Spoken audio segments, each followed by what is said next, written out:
Good morning, everybody, and you're very welcome to the first session in Track 2 this morning in Radio Days Lisbon. Welcome to everybody in the room. It's so nice to be with real people. And of course, to anybody watching online, you're very welcome, and I hope you enjoy this session. In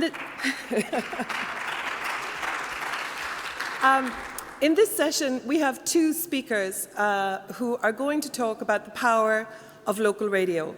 As we all know, COVID completely changed our world, but the thing that remained constant and strong and powerful for people was local radio. Local news, local journalism, so important when things are happening in your area. Today we have two speakers, Georg Rosa from Radio Wuppertal will speak first in Germany about the flooding that was experienced by people living in his area in Germany.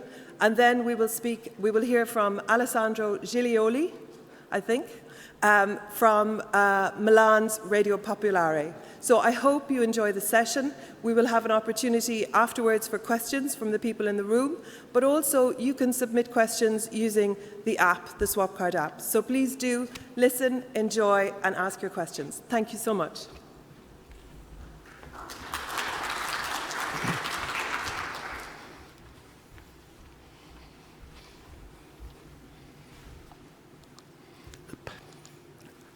Bon dia, good morning. You probably all have heard about the big flooding catastrophe in Germany in July, and this was a very special situation for us and for our radio station, and so I'm glad to tell you about our experiences in this very special night.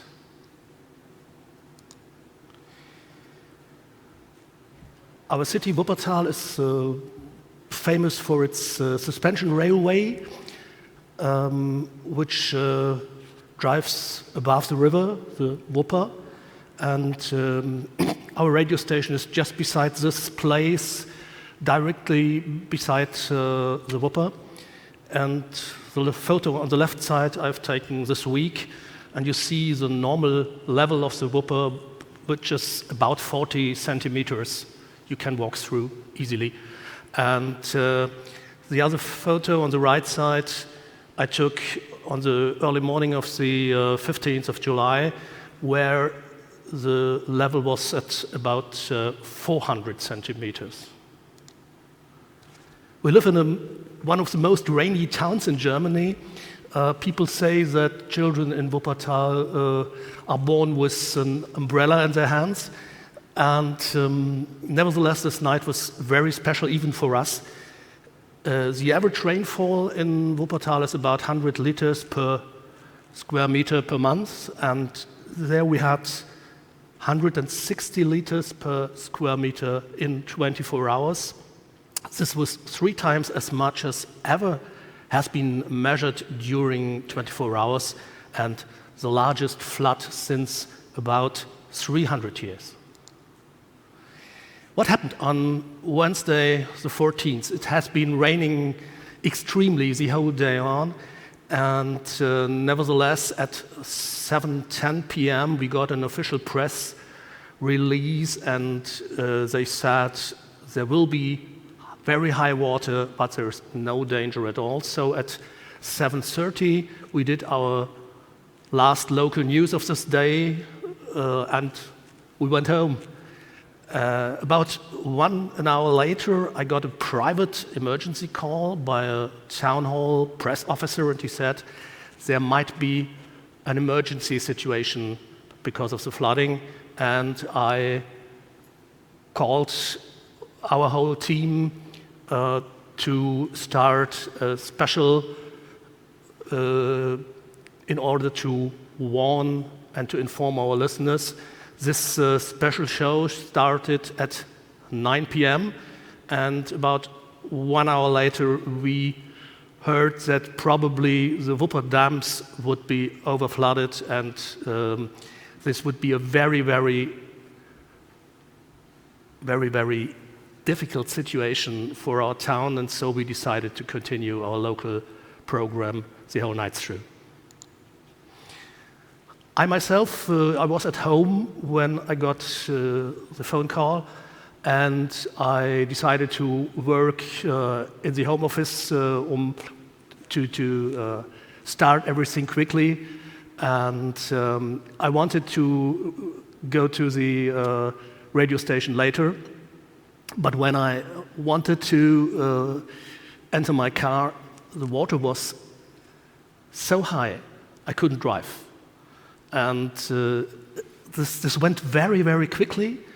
And in my neighborhood, there were about 100 people who had to be evacuated by boats. And I was in the kitchen with my computer, and I could look outside and see the water, and my wife was packing sandbags, and at least there were just a few centimeters. We had no damage in our house, but in our neighborhood there are a lot of houses where you can't live in any longer. Laura is one of our reporters, and she tells you about the night. Hi.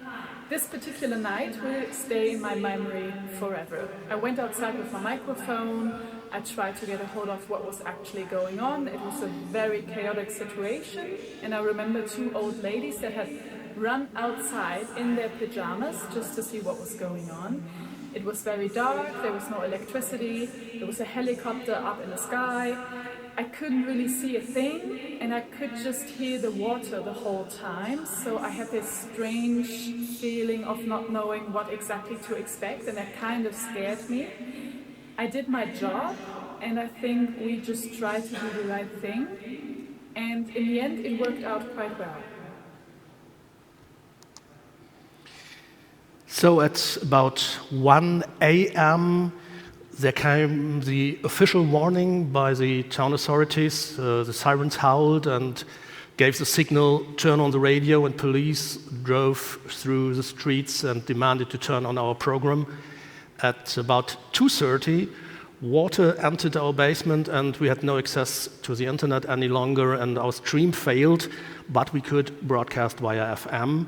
At some minutes later, my colleague Michael Brockhardt, who is in the audience today, he started to stream our FM signal on his mobile phone, and a lot of listeners did the same.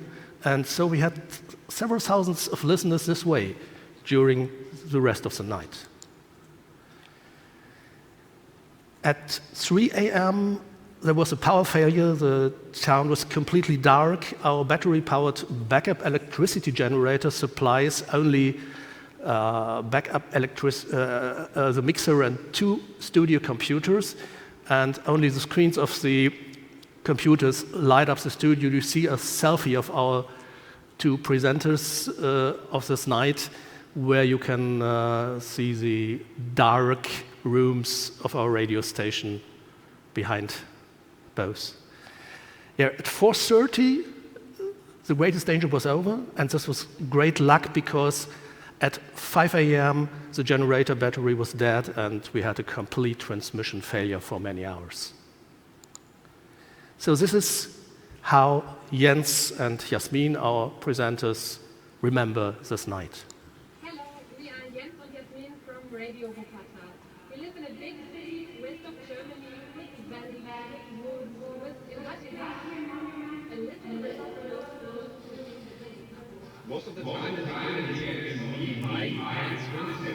this night in July the Wupper was so high, nobody has ever seen that before. It was raining the whole day and we saw the water was rising.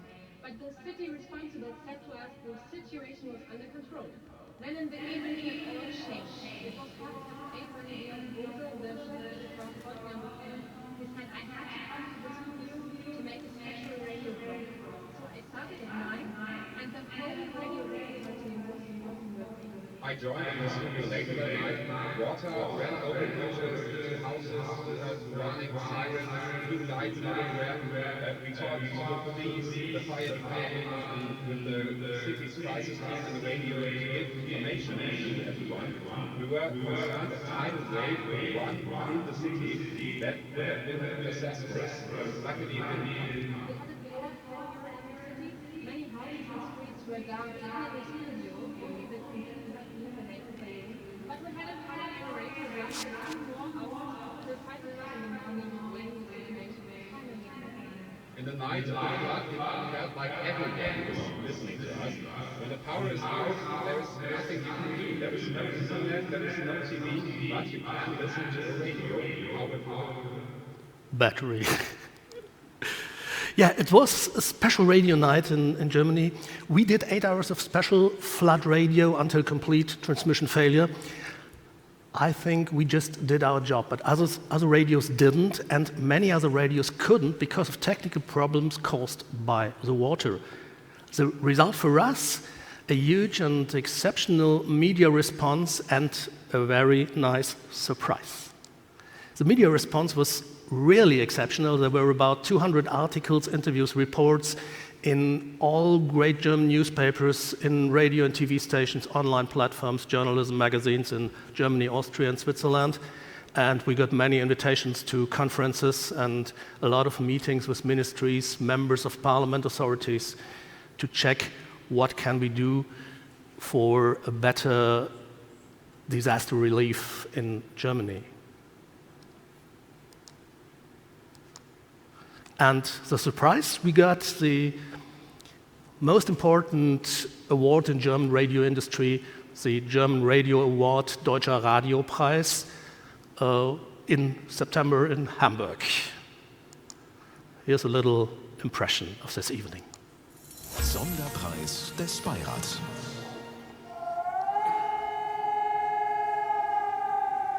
Alle Expertinnen und Experten sagen ganz klar, das ist eine gefährliche Situation. Da kommt eine Flutwelle auf uns zu. Das klingt jetzt sehr dramatisch. Deswegen heulen ja auch die Sirenen im Wuppertal heute Nacht. Das ist ein Hochwasser, wie es 300 Jahre nicht geherrscht hat. Also die Atmosphäre ist schon gruselig. Radio Wuppertal hier mit einer Sondersendung zur aktuellen Situation. Wir bleiben auch die Nacht wach für euch und mit euch. Die Wuppertal-Sperre läuft jetzt über. Der Sirenenalarm wird ausgelöst. Wir rechnen mit einem Hochwasser in der Stadt. Das heißt eine Flutwelle, die durch die Stadt geht. Und wir sollen hier beim Lokalradio eine Durchsage durchgeben. Und das machen wir genauso, wie die Feuerwehr uns das gesagt hat. Dazu sind wir auch verpflichtet. Und ich lese das jetzt mal vor. Achtung, es folgt eine amtliche Gefahrendurchsage. Gewarnt wird vor Hochwasser und Überflutung. In diesem Moment ist das Licht komplett ausgegangen hier in unserer Redaktion. Auch alles andere. Wir sind ja auch direkt an der Wupper.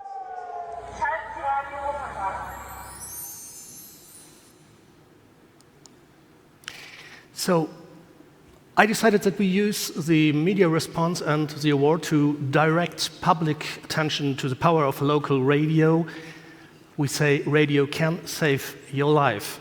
People can be informed, of course, and warned very quickly, and local radios are switched on reflexively in local crisis situations. Local radios can give precise warnings for certain parts of the city or even for individual streets. The official warnings came very, very much too late, not only in our town, but we started our special program as early as possible, and in this night, 186 people in Germany lost their lives, but there were no victims in our town. Disaster relief. I think we in Germany need a new warning mix, which means first a warning impulse on as cellular broadcasting, a warning via SMS to every mobile phone in a certain area. Second, a warning impulse, the sirens, and both inform the people, turn on your local radio immediately. We need a big marketing campaign. People must realize radio works even when there is no electric power and no internet. Every household needs a radio that can be operated with batteries, and this device has to be kept in a central place. Fresh batteries must always be on hand. And, very important, local radio stations need electricity backup. Most of the large stations have emergency power generators, mostly fuel-operated. They are largely independent from the public power grid, and they can continue to transmit in crisis situations over long periods. Local radios often do not have an electricity backup at all. This is a picture of a small battery-powered backup, which lasts for 180 minutes maximum, and this is not enough by far. We asked experts, and they said a power supply for 24 hours costs 80,000 euros per station, and the problem is most local radios can't afford this, even if they are doing well economically as we do. But it's in public interest, and so I think public financing is necessary. In our area in North Rhine-Westphalia, we have 44 local stations, and this would cost 3.5 million euros, and the damage by the flood in this area is estimated over 13 billion euros, 13 billion in one night. The transmitting systems need emergency power too. This is very different, the conditions in Germany. Our transmitting systems are rented, and I learned that we can book emergency power for 120 euros a month, and we will do this, of course. The connection between studio and tower needs electrical power too. In this night, it worked with LTE automatically and without any problem, but in case of mobile phone network failure, satellite connection would be advantageous. Staffs need mobile broadcast solutions to have the possibility to work at once from any part, and we should think of DAB+ because it provides some additional features like emergency warning functionalities. And there is one more question which is very underestimated, I think.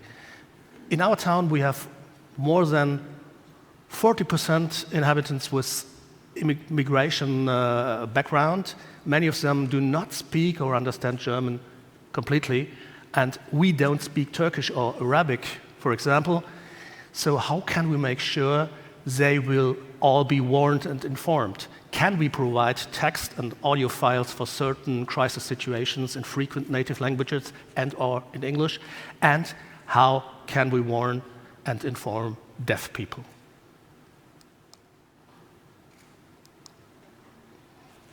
Obrigado. Thank you for listening.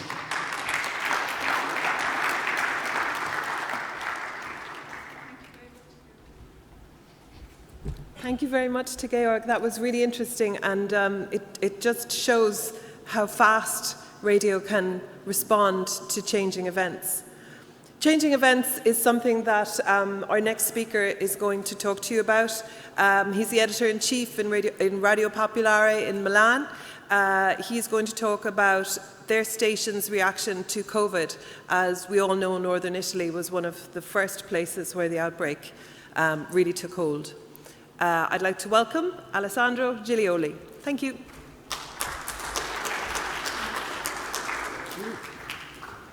I have some problems with this. First of all, good morning to all. First of all, a short video about coronavirus pandemic in Milano and in Lombardy. Like this, no? Okay.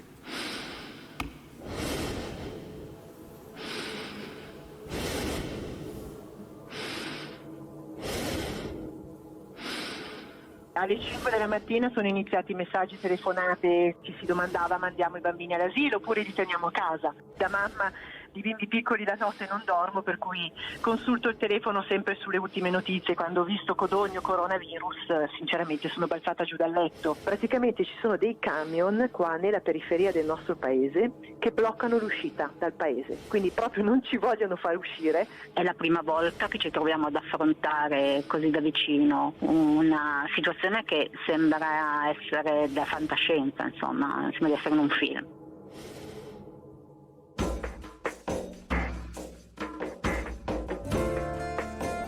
Andrà tutto bene.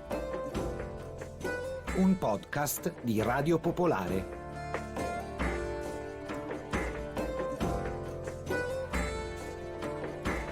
È giovedì grasso, 20 febbraio 2020. Carnevale in quasi tutta Italia. Le strade dei paesi sono piene di bambini in maschera. Ed è quasi mezzanotte quando la realtà slitta di colpo sul suo piano inclinato. Hanno chiuso i bar, stanno chiudendo anche delle banche. Io lavoro a Milano e anche mio marito lavora a Milano. Io ero già a casa di mio oggi, mentre mio marito e altre mie amiche che lavorano a Milano sono stati mandati a casa. Le aziende a titolo precauzionale li hanno mandati a casa. Oddio, tu sei di Codogno, oddio, la settimana scorsa eri a casa influenzato, per cui tu capisci che si genera a questo punto un certo panico non solo nella nostra città ma anche negli uffici delle città in cui noi di Codogno lavoriamo, e siamo molto pendolari nella zona della Lombardia o comunque insomma nella zona limitrofa. Codogno, Casalpusterlengo e altri 7 comuni della Bassa Lodigiana a ridosso del Po diventano le prime zone rosse in Europa, sigillate per non far sfuggire il virus. L'illusione è circoscriverlo, inscatolarlo, tenerlo lontano dalle grandi città, ma anche il virus è pendolare, come i pendolari. E quindi va. Quanto è lontana Milano? 50 chilometri? E Bergamo? Quanto è lontana Bergamo? Il 19 febbraio, 2 giorni prima, Bergamo è a Milano, Atalanta-Valencia. In gioco ci sono gli ottavi di finale della Champions League. 50.000 persone. Bergamaschi e spagnoli stipati nel catino di San Siro. Notte magica, di cori, di abbracci e di quasi 9.000 contagi.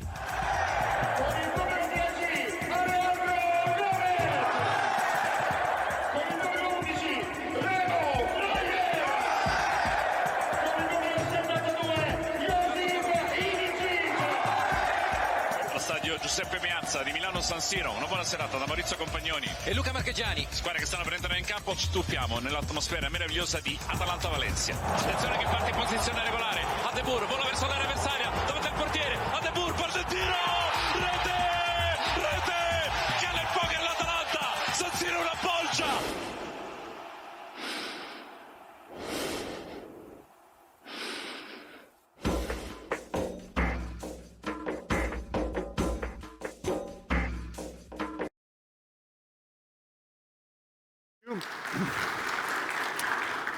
Good morning again. I'm Alessandro Giglioli, editor-in-chief of Radio Popolare news radio station in Milano. It's the second most popular in town. With our radio signal, we cover all Lombardy, all the northern Italy till the mountains. Andrà tutto bene. It's gonna be all right. This is the title of our podcast, but this was a sentence written everywhere in the first weeks of coronavirus emergency in Italy, starting from the end of February 2020. But unfortunately, everything went wrong, very wrong in Lombardy. In Codogno, as you heard, a small town near Milano, we had the first corona case outside China, and then the first corona outbreak outside China, February 2020. In the area of Bergamo, less than 40 miles from Milano, we had the worst outbreak in the entire history of corona outside China. In Lombardy, we had 34,000 deaths on a population of 10 million. That means that if Lombardy was an independent country, it would be the first in the world for death as a percentage of the population. The role of an information radio station like us in Lombardy has therefore been very important and delicate in these 18 months. Radio Popolare is a particular station in the panorama of Italian media.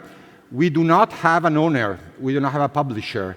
The property belongs to the cooperative of people who work in the station, journalists, but even clerks, employees, technicians. We get the biggest share of our proceeds, not from advertising, but from crowdfunding, from the support of our listeners. This is to say that Radio Popolare is strongly connected with our listeners.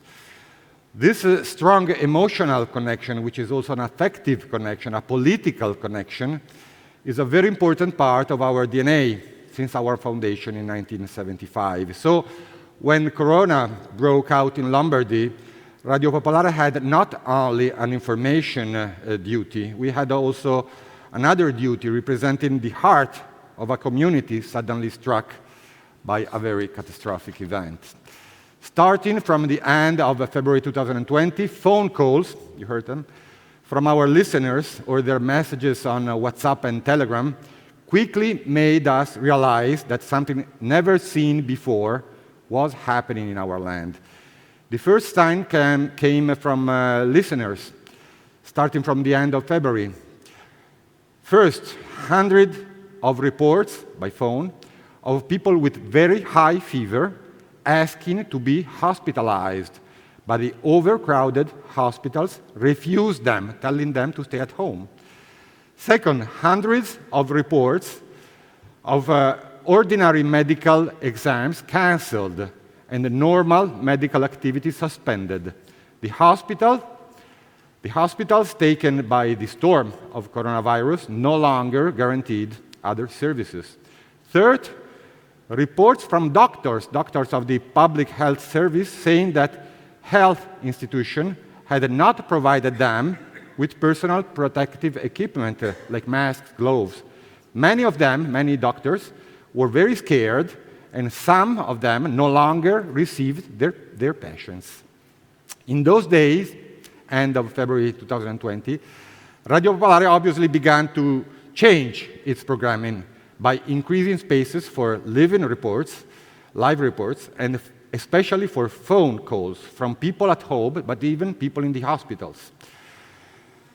Alongside the information about what was happening, Radio Popolare started investigating the big mistakes made by decision makers in our land, in Lombardy.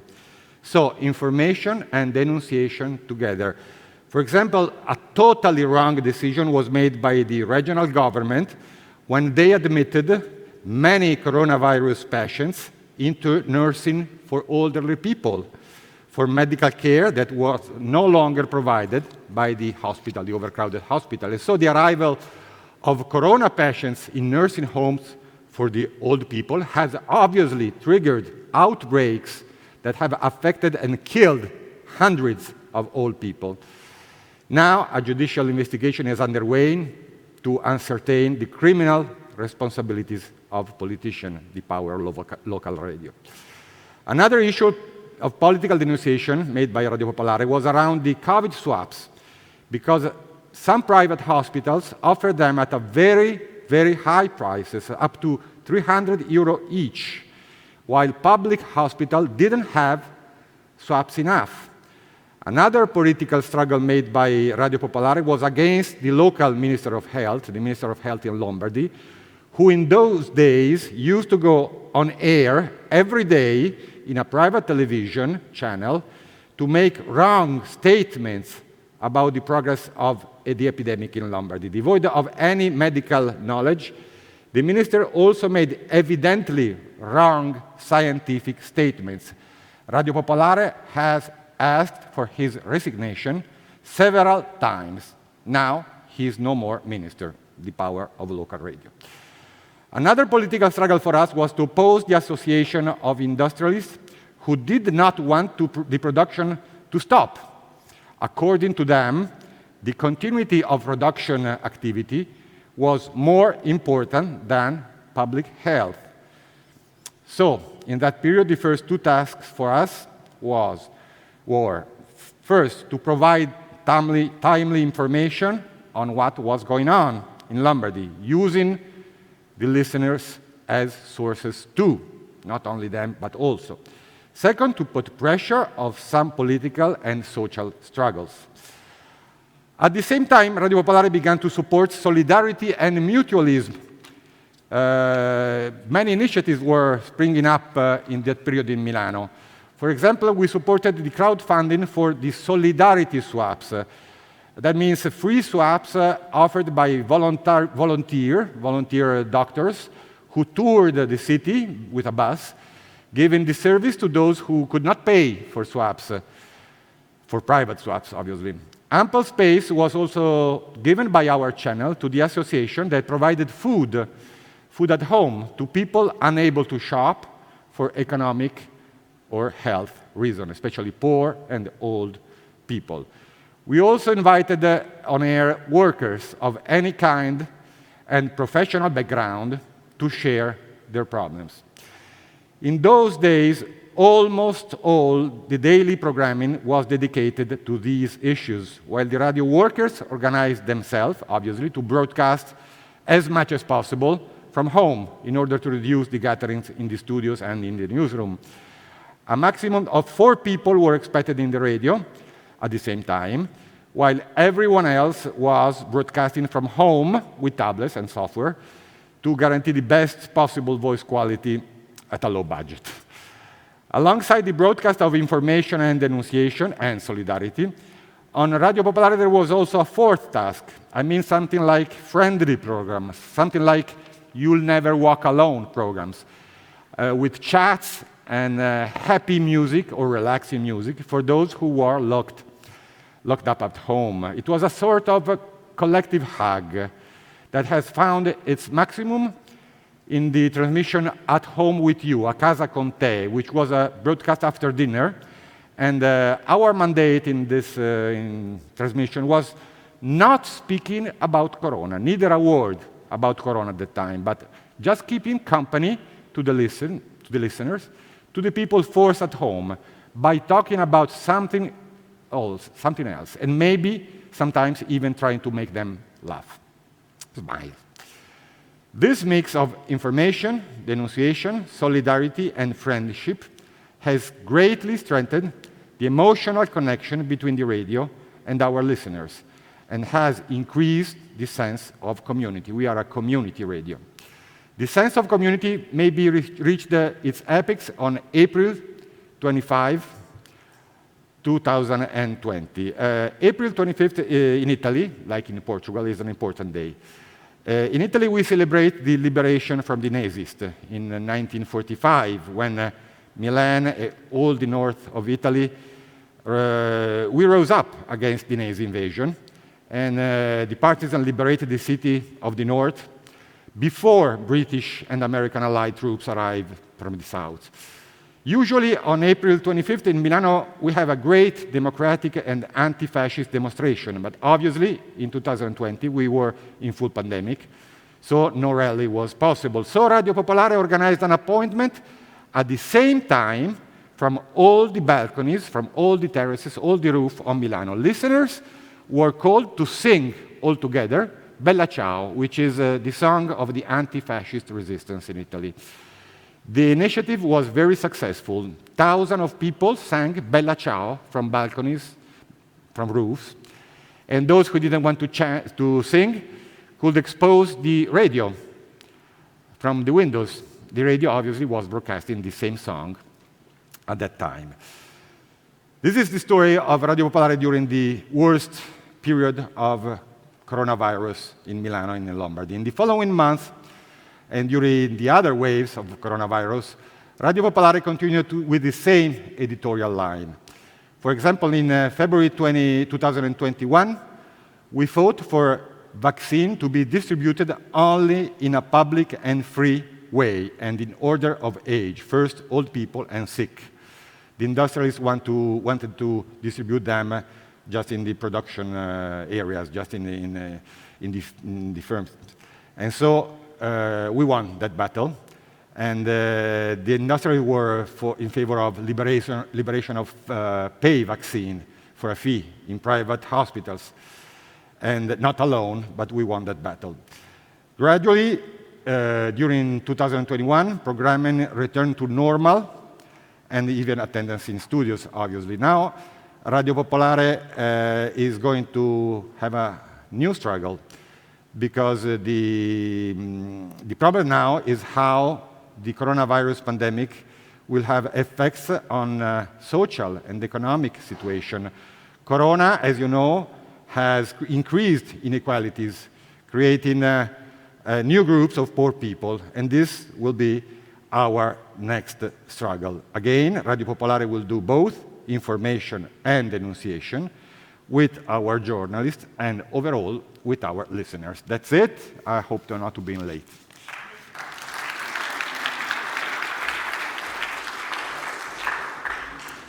You're not late at all. You're perfectly on time. And I think we have maybe 2 minutes if there is any question from anybody in the room. Raise your hand if you have a question. No? That's okay. We didn't get any questions online either. It's very early on a Sunday morning for a lot of people, so we will be okay with that. Nobody has a question. You do, sir? There's a gentleman at the back. Thank you very much. My name is Bilal Salim. I'm coming from Gaza. This is my first time here to attend this conference. I know that it's EU radio days, but I came here to have an idea about the work and to make a networking. But I want to speak, what I heard is very good and excellent, and I learned too much about that. But I want to remind you something. We are working in Gaza. The way of the radio is different maybe from any place, you know. We have a radio station. During the war, you have to continue your message to the people while your building is completely destroyed. So you have to have backup 1, backup 2, backup 3. This is the radio. Second, they work without electricity. You have to have generator 1, generator 2, generator 3 to continue your messages. Third, we have a fight exchanging between both sides. Everyone entered the signals of the others, sending message to the people. So this is the idea, how we can work in these difficult circumstances, and this is what I want to work, and thank you for your speech. Thank you so much. So I just want to say thank you very much to everybody. I don't think there are any more questions. That's certainly a very interesting perspective from Gaza, and we're delighted to hear it. So let's go and have some coffee. Thank you very much to Georg. Thank you very much to Alessandro, and I hope you enjoy the rest of the conference.